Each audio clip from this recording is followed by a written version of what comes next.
E levaram Jesus para o Gólgota, que quer dizer lugar da caveira. Quiseram dar-lhe de beber vinho misturado com mirra, mas Jesus não aceitou. Então o crucificaram e repartiram entre si as roupas dele, tirando a sorte para ver o que cada um levaria. Eram 9 horas da manhã quando o crucificaram. E a inscrição com a acusação contra ele dizia: o rei dos judeus. Com ele crucificaram 2 ladrões, um à sua direita e outro à sua esquerda, cumprindo-se a escritura que dizia: com malfeitores fui contado. Os que iam passando blasfemavam contra ele, balançando a cabeça e dizendo: ah, você que destrói o santuário em 3 dias e o reedifica, salve a si mesmo descendo da cruz. De igual modo, os principais sacerdotes com os escribas, zombando, diziam entre si: salvou os outros e a si mesmo não pode salvar. Que o Cristo, o Rei de Israel, desça agora da cruz, para que vejamos e creiamos. Também os que com ele foram crucificados o insultavam. Chegando ao meio-dia, houve trevas sobre toda a terra, até as 3 horas da tarde. E às 3 horas Jesus clamou em alta voz: Eloi, Eloi, lama sabachthani. Isso quer dizer: Deus meu, por que me desamparaste? E alguns dos que estavam ali ouvindo isto diziam: vejam, ele chama por Elias. E um deles correu para embeber uma esponja em vinagre, e colocando-a na ponta de um caniço, deu-lhe de beber, dizendo: esperem, vejamos se Elias vem tirá-lo. Mas Jesus, dando um forte grito, expirou. E o véu do santuário se rasgou em 2 partes, de alto a baixo. O centurião que estava em frente de Jesus, vendo que assim havia expirado, disse: verdadeiramente este homem era o Filho de Deus. Estavam também ali algumas mulheres observando de longe, entre elas Maria Madalena, Maria, mãe de Tiago, o menor, e de José, e ainda Salomé. Quando Jesus estava na Galileia, essas mulheres o acompanhavam e serviam. E além destas, havia muitas outras que tinham ido com ele para Jerusalém.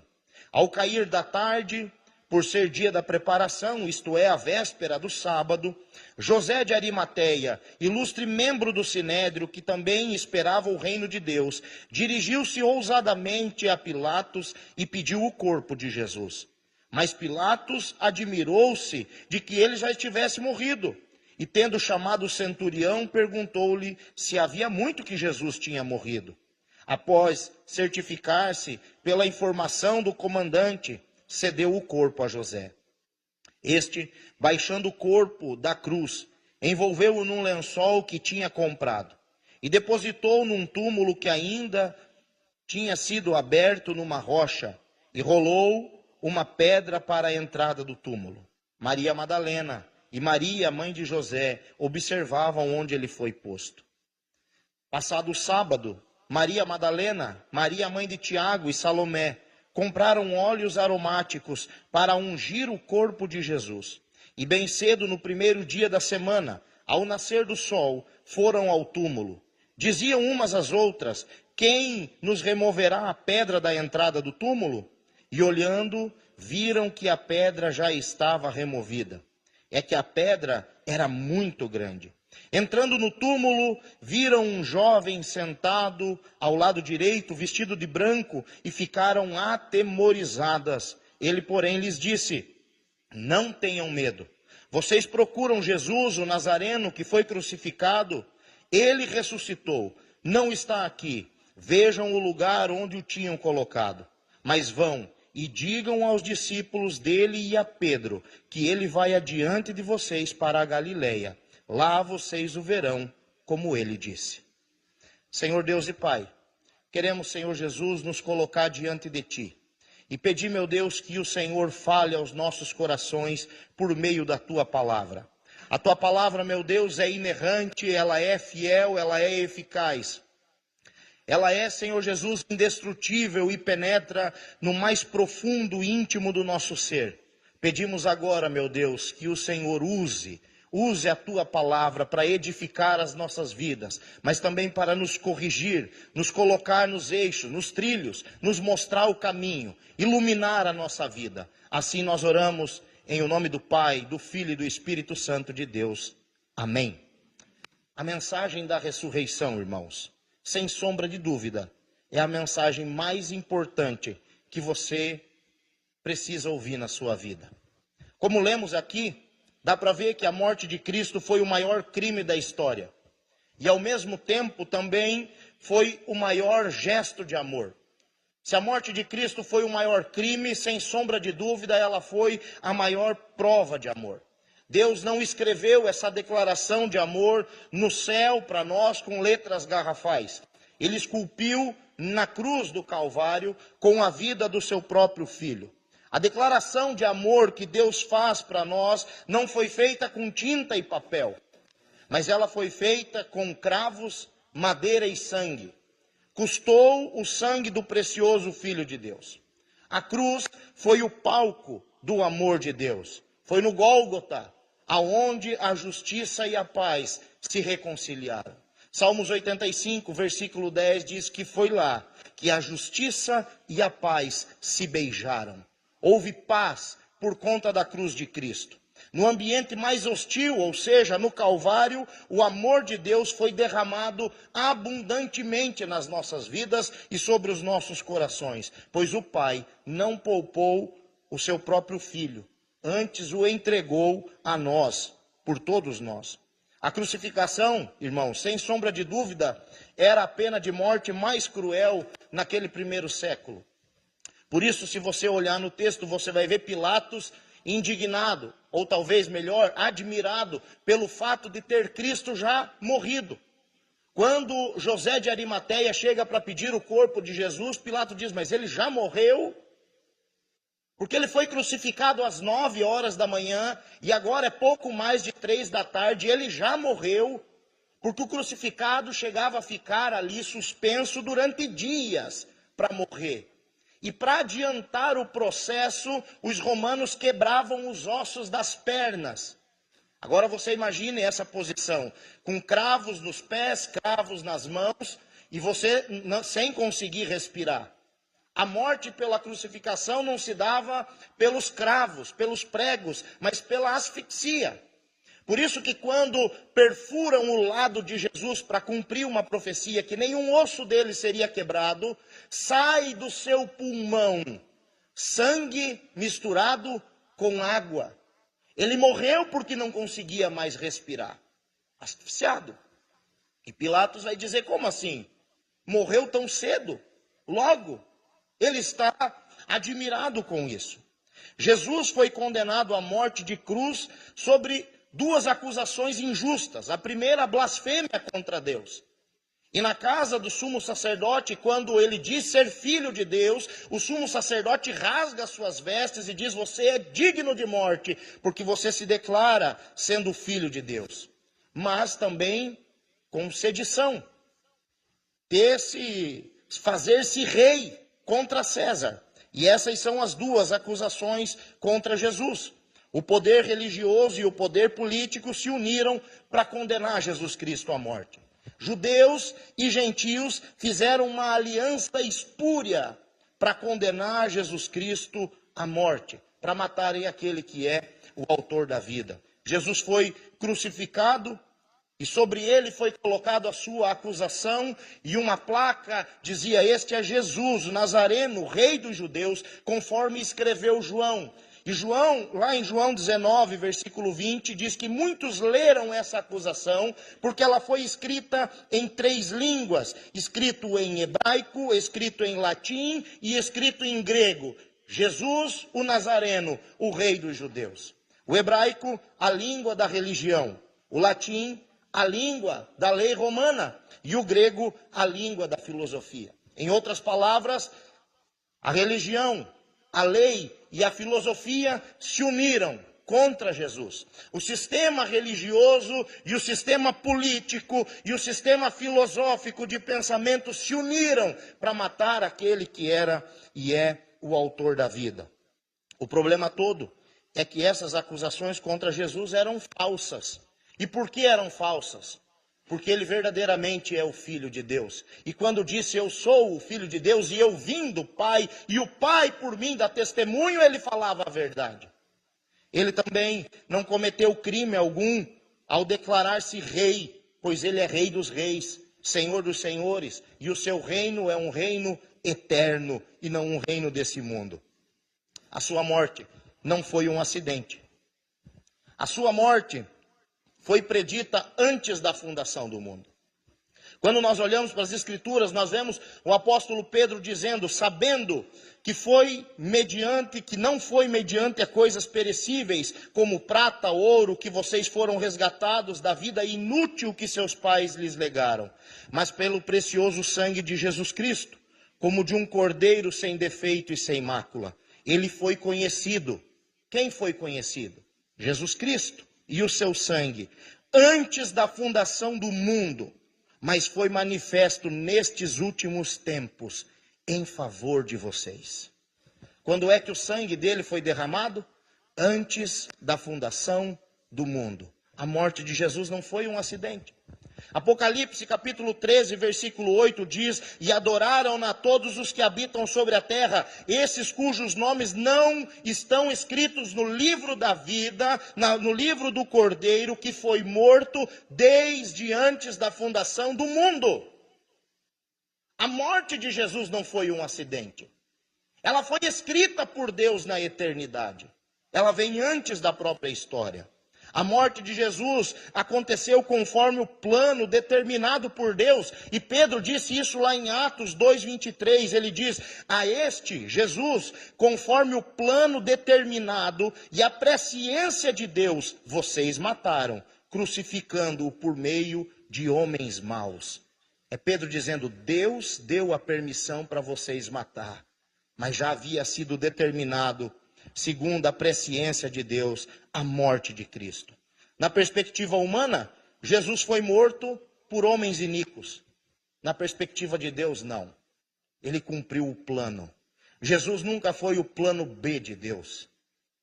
Deu errado lá no Éden, vou ter que enviar meu filho. Desde antes da fundação do mundo, o cordeiro já havia sido imolado.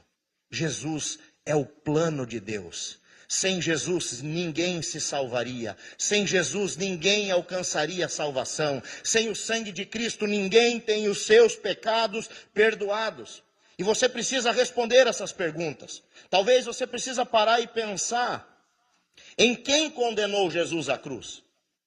E quando nós olhamos para as Escrituras, talvez a gente pense assim, foram os judeus com os seus planos malignos, os seus arquétipos, para matar Jesus.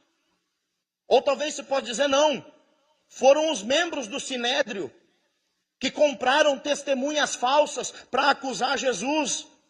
Talvez alguém possa dizer, não foram os judeus, nem tampouco foram os membros do Sinédrio. Quem condenou Jesus à cruz foi Judas, aquele traidor, o Iscariotes, que o vendeu por 30 moedas e o traiu com um beijo na face.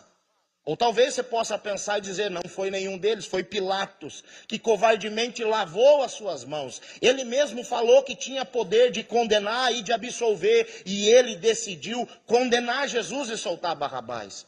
E eu quero dizer claramente para você, meu irmão, que a verdade absoluta, que o que levou Jesus Cristo à cruz foram os meus, e foram os seus, e foram os nossos pecados.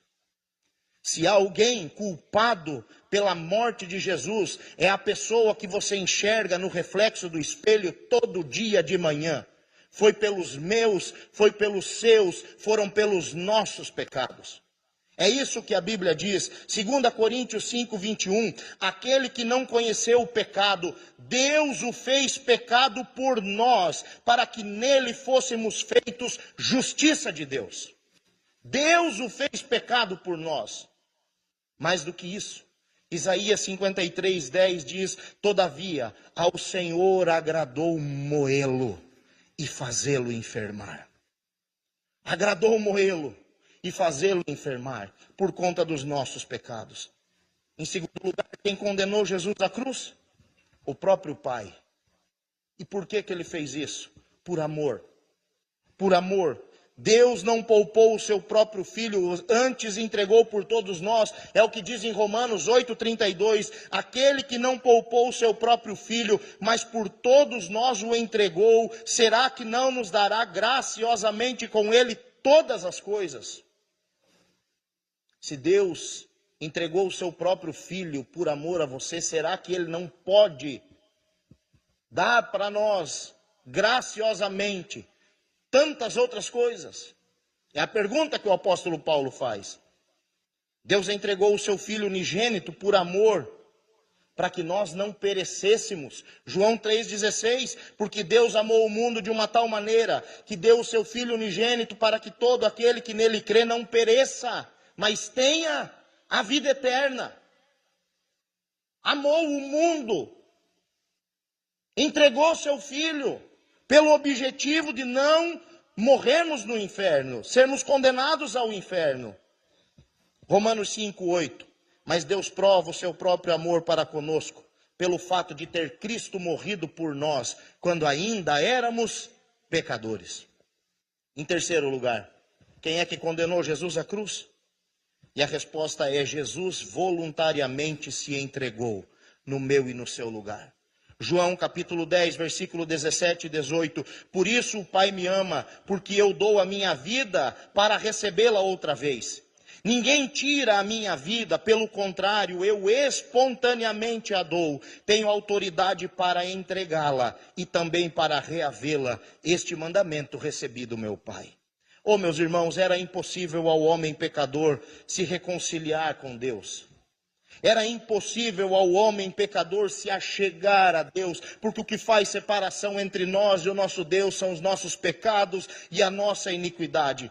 Por isso Jesus foi feito pecado por nós. Por isso Pedro vai dizer que ele levou sobre si os nossos pecados. Ele carregou sobre o seu corpo, num madeiro, as nossas transgressões. Ele carregou nas suas costas aquele lenho maldito, e Deus lançou sobre ele a iniquidade de todos nós. Ao morrer por nós, no nosso lugar, uma morte vicária, uma morte substitutiva. Eu não paguei a conta. Se eu não paguei a dívida, quem foi que pagou? E a resposta é: Jesus pagou. Por isso a sua morte é uma morte vicária e substitutiva. Ele pagou a nossa dívida e abriu para nós a porta do perdão. Fomos justificados. Temos paz com Deus. Agora nenhuma condenação mais há para aqueles que estão em Cristo Jesus. Ele nos abriu a porta da graça e creditou na nossa conta a sua justiça. Bom, se a morte de Jesus não foi um acidente, a sua ressurreição também não foi nenhuma surpresa, pois o próprio Senhor Jesus Cristo disse com claras palavras que ressuscitaria ao terceiro dia. Certa feita, os escribas pediram para Jesus, os escribas e fariseus, nos dá um sinal, nos mostra um sinal. E Jesus respondeu lá em Mateus 12, versículo 39, uma geração perversa e adúltera me pede um sinal, mas nenhum sinal será dado senão o do profeta Jonas. Porque assim como Jonas esteve 3 dias e 3 noites no ventre do grande peixe, assim o Filho do Homem estará 3 dias e 3 noites no coração da terra. Quer mais claro do que isso? Marcos 8:31. Então Jesus começou a ensinar-lhes que era necessário que o Filho do Homem sofresse muitas coisas, fosse rejeitado pelos anciãos, pelos principais sacerdotes e pelos escribas, fosse morto e que depois de 3 dias ressuscitasse. E isto ele expunha claramente, diz o texto. Mais do que isso, o anjo, quando Jesus Cristo ressuscita e as mulheres vão até o sepulcro, o anjo lembra aquelas mulheres dizendo: é necessário que o Filho do Homem seja entregue nas mãos de pecadores e seja crucificado e ressuscite ao terceiro dia. E elas então lembraram daquela palavra que ele havia dito na Galileia. Oh, meus queridos irmãos, qual é a mensagem da ressurreição? Qual é a mensagem da ressurreição? E em primeiro lugar, a mensagem da ressurreição é que ele ressuscitou como havia dito no primeiro dia da semana. Marcos 16, versículo 1. Passado o sábado, versículo 2, e bem cedo no primeiro dia da semana, ao nascer do sol, foram ao túmulo. Quando nós estudamos a palavra de Deus, quando nós estudamos a Escritura, nós vemos que Deus começou a sua criação no primeiro dia da semana, e o que ele cria primeiro é a luz. E Deus diz: haja luz. E para a luz Deus chama de dia, e para as trevas Deus chama de noite, e ele finaliza o primeiro dia da criação. Deus concluiu a criação no sexto dia da semana, no sétimo ele descansou, e agora Deus começa uma nova criação também no primeiro dia da semana.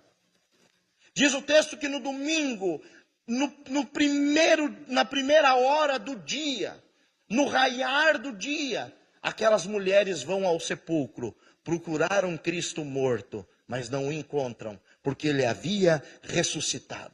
É por isso que nós estamos aqui, meus irmãos. É por isso que nós nos reunimos para celebrar no domingo, no primeiro dia da semana, pois foi no primeiro dia da semana que nós recebemos a maior e melhor notícia das nossas vidas. Jesus venceu a morte.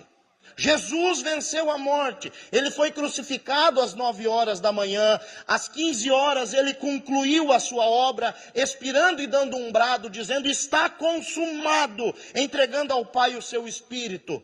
Descansou no sábado. E no primeiro dia da semana, de dentro de um túmulo vazio, se ouviu uma voz: vocês procuram Jesus, o Nazareno, que foi crucificado? Ele não está aqui, ressuscitou.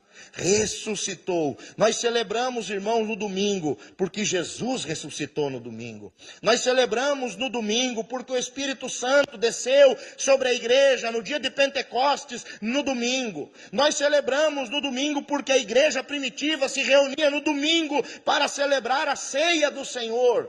Nós celebramos porque Jesus Cristo está vivo.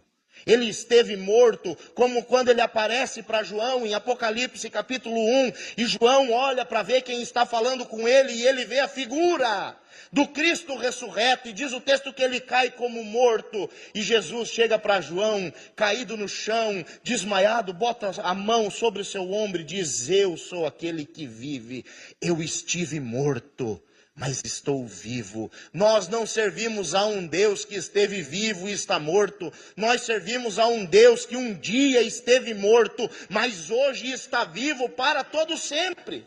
Por isso nós nos reunimos para celebrar. A sexta-feira do terror é passada.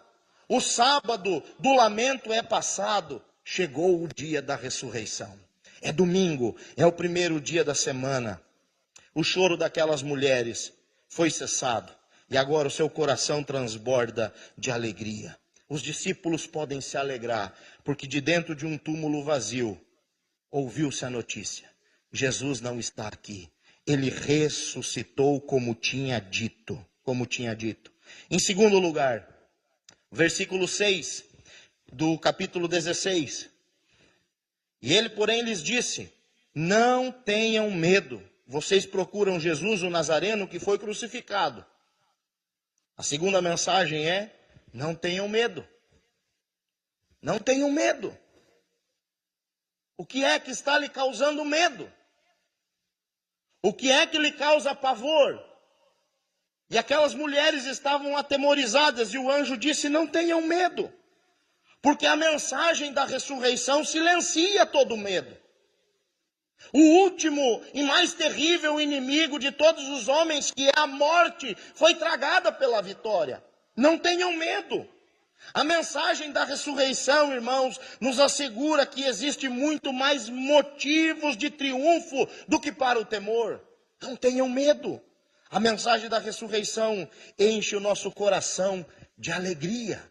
Por isso o apóstolo Paulo, talvez eu considero um dos versículos mais corajosos do Novo Testamento. Lá em 1 Coríntios 15, 14, Paulo diz: e se Cristo não ressuscitou, é vã a nossa pregação e é vã a nossa fé. Paulo está dizendo: rasguem os diplomas, rasguem a palavra, Se você está abalado e com medo por conta da morte, você não crê que ele ressuscitou. E ele conclui no versículo 20, mas de fato, Cristo ressuscitou dentre os mortos, sendo ele a primícia dos que dormem. E se Cristo ressuscitou, ele nos ressuscitará.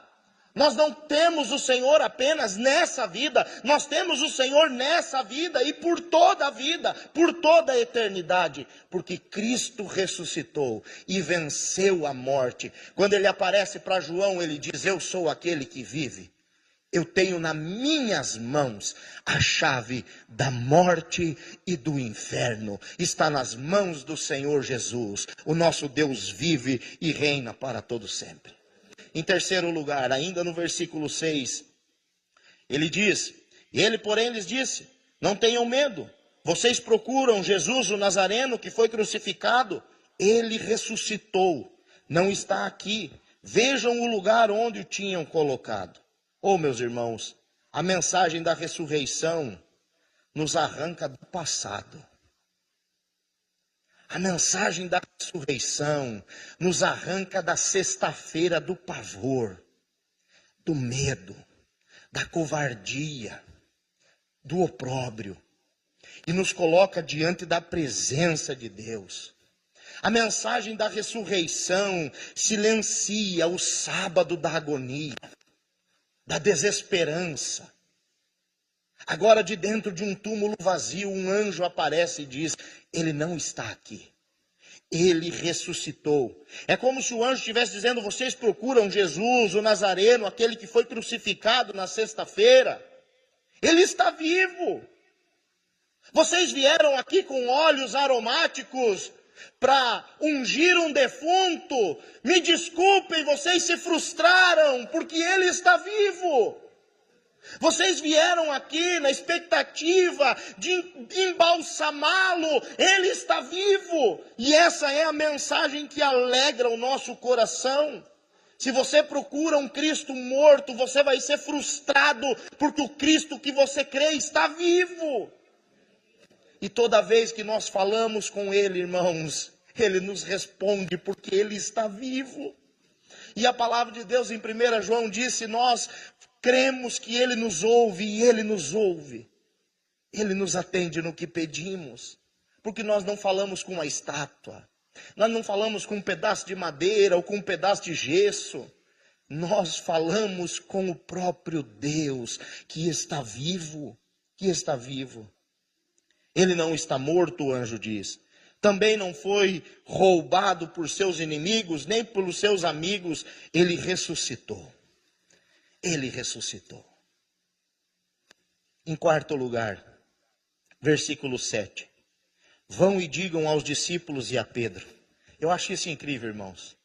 A preocupação de Deus. Versículo 7 diz assim: mas vão e digam aos discípulos e a Pedro que ele vai adiante de vocês para a Galileia. Lá vocês o verão, como ele disse. Assim como ele disse que ressuscitaria, ele disse para vocês ir para lá. Existe um lugar para vocês se encontrarem. O anjo ordenou aquelas mulheres para que fossem e anunciassem para os discípulos, mas também que avisassem Pedro. Conta a boa notícia para todos os 10, que nessa altura o Judas já tinha se enforcado. Mas não esqueçam de Pedro. Fala para todo mundo, mas lembra de Pedro. Nós sabemos, irmãos, que os anjos são mensageiros. Eles são seres que transmitem a palavra de Deus. A própria palavra anjo significa isso, mensageiro. Então nós podemos afirmar que aquele anjo não estava falando nada de si mesmo, mas estava trazendo uma mensagem que ele recebeu do próprio Deus. E a mensagem que ele recebeu do próprio Deus é: anuncie que Jesus ressuscitou. Diga para aquelas irmãs que vão estar lá, para elas avisarem os discípulos. E também avisarem o Pedro. E é importante nós entendermos a ordem da mensagem. O anjo não disse avise Pedro e os discípulos. O anjo disse avise os discípulos e o Pedro. Discípulos e o Pedro. Se o anjo tivesse dito para as mulheres, vão e contem as boas novas para os discípulos, quem sabe o pobre do Pedro não estaria junto com eles. Por que você diz isso, pastor? Porque nessa altura do campeonato, o Pedro não se qualificava mais como um discípulo. Ou era isso que ele pensava. Ele já tinha desistido. Ele tinha jogado a toalha. Vocês sabem e conhecem muito bem a história de Pedro. Pedro era um cara que falava antes de pensar. E Jesus Cristo falou para ele, olha Pedro, hoje eu vou ser uma pedra de tropeço na vida de todos vocês. E como está escrito, ferirão o pastor e as ovelhas fugirão. Pedro, Satanás me pediu a sua alma para peneirar ela como se fosse trigo. Mas eu orei ao Pai para que preservasse você. Quando tu te converteres, Pedro, quando você se converter, ele andou 3 anos com Jesus e não era convertido. Anima os teus irmãos. E Pedro toma a palavra, olha para Jesus e diz, eu vou contigo para onde esses não vão. Pode todo mundo te abandonar, eu não te abandono. Se for preciso, eu morro junto com o Senhor. E Jesus, olhando para Pedro, disse, hoje mesmo, você vai me negar 3 vezes, antes do galo cantar. E Pedro ficou com aquilo na cabeça. Diz o texto que Jesus foi preso. Lucas 22, versículo 60.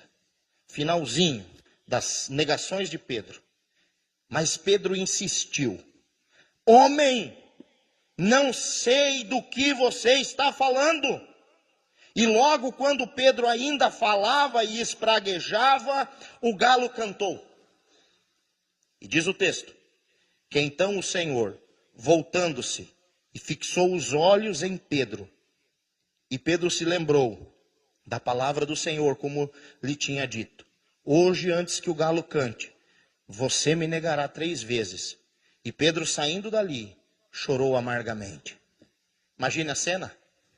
É de madrugada, está frio, todo mundo ao redor de uma fogueira. 2 vezes, uma empregada ou 2 empregadas, não fica muito claro, chegam para Pedro e dizem, você é da turma de Jesus. E Pedro diz, não conheço. Na segunda vez, chega uma mulher e diz, você fala como eles. Ontem nós conversávamos na reunião do encerramento do grupo de louvor. Crente não serve nem para se desviar, irmãos. Ele tenta se desviar e os outros sabem que é crente. Aí você está lá querendo se desviar, querendo fazer bagunça no mundo. As pessoas começam a falar de Deus, falar que eram disso, que serviam na igreja, que se arrependem de ter saído. Crente não serve nem para andar desviado. E Pedro estava tentando se misturar com aquela turma. Chegou alguém e disse, você fala igual eles. E Pedro diz, não, eu não sou dessa turma, eu não conheço. E aí chega um homem e diz, você é discípulo de Jesus. E o texto sagrado diz que Pedro começou a esbravejar. Ele ficou nervoso. E quando isso aconteceu, o galo cantou. Mas eu quero que você imagine a cena. A cena é frio, madrugada. Os evangelistas vão narrar que eles cobriram o rosto de Jesus com um pano de saco. E diziam para ele, adivinha quem lhes bofeteia?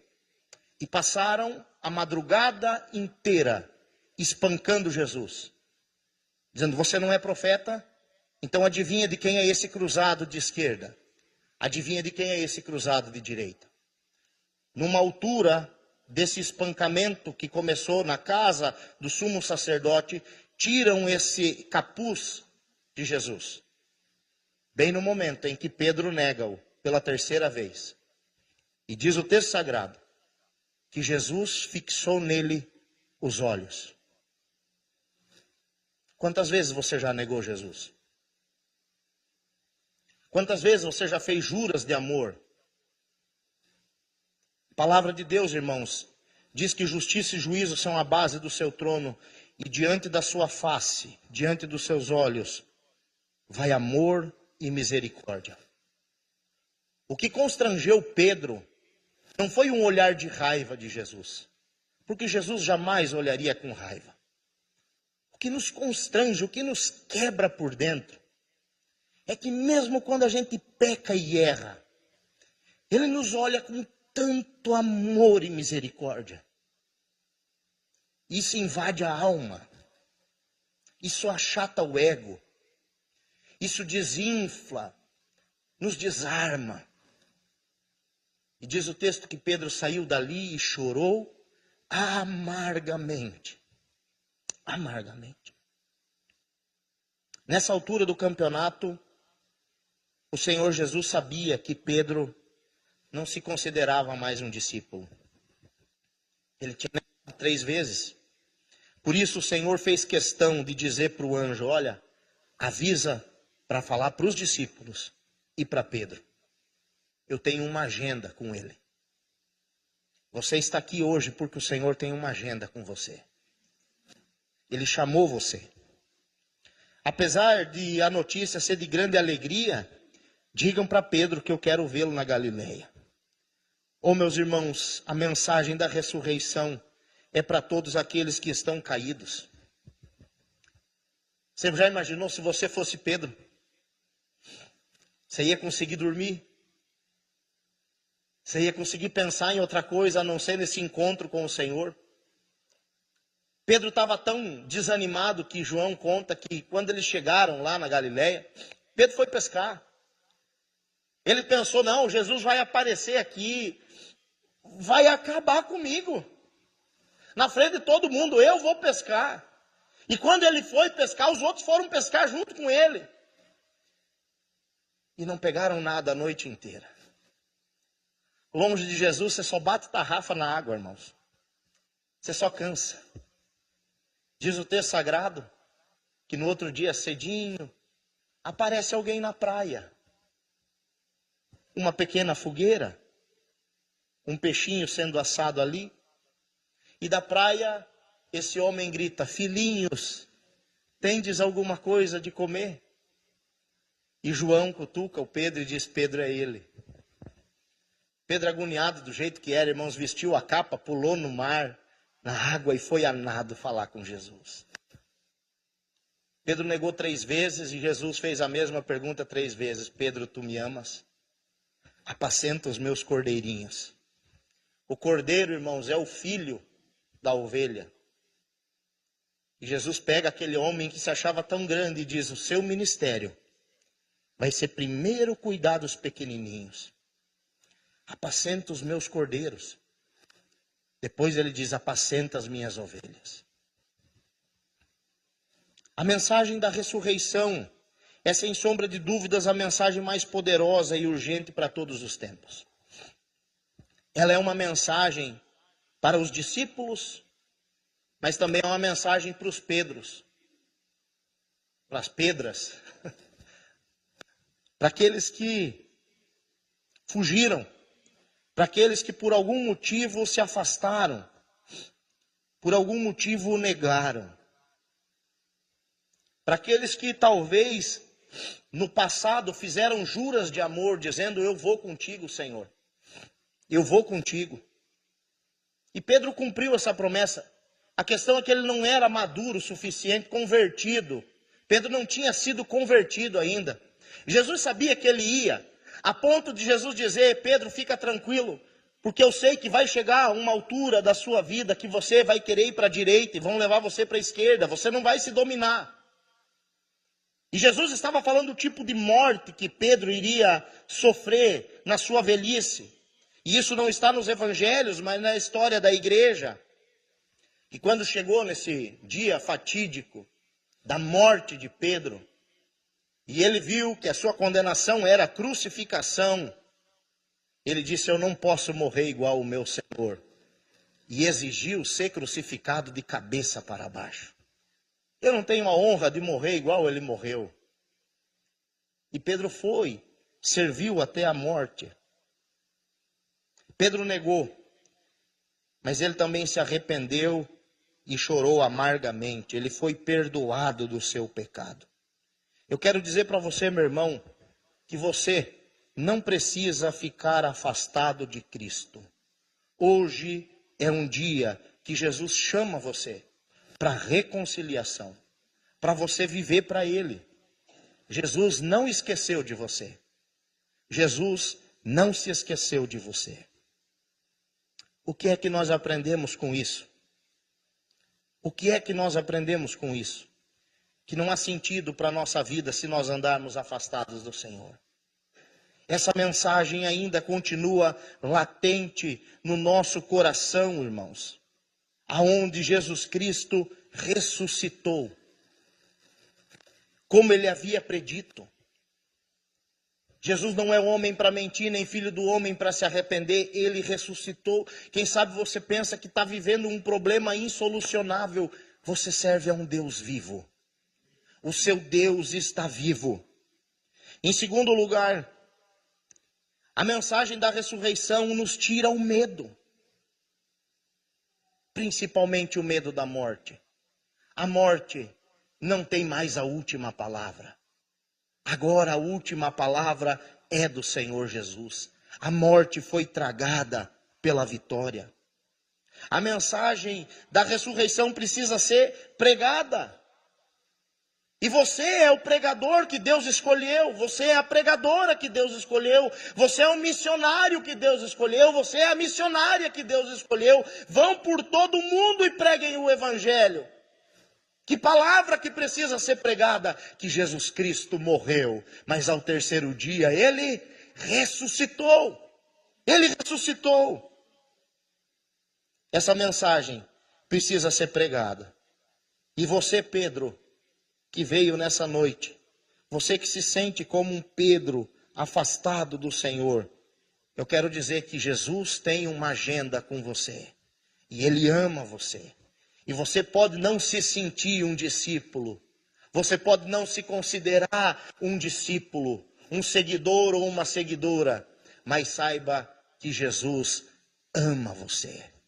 Ele ama você e ele chama você de volta. Eu quero que você feche os seus olhos. Nós vamos nesse momento orar e depois participar da ceia. Já convido os nossos irmãos diáconos para virem aqui à frente. Feche os seus olhos. Fale com Deus.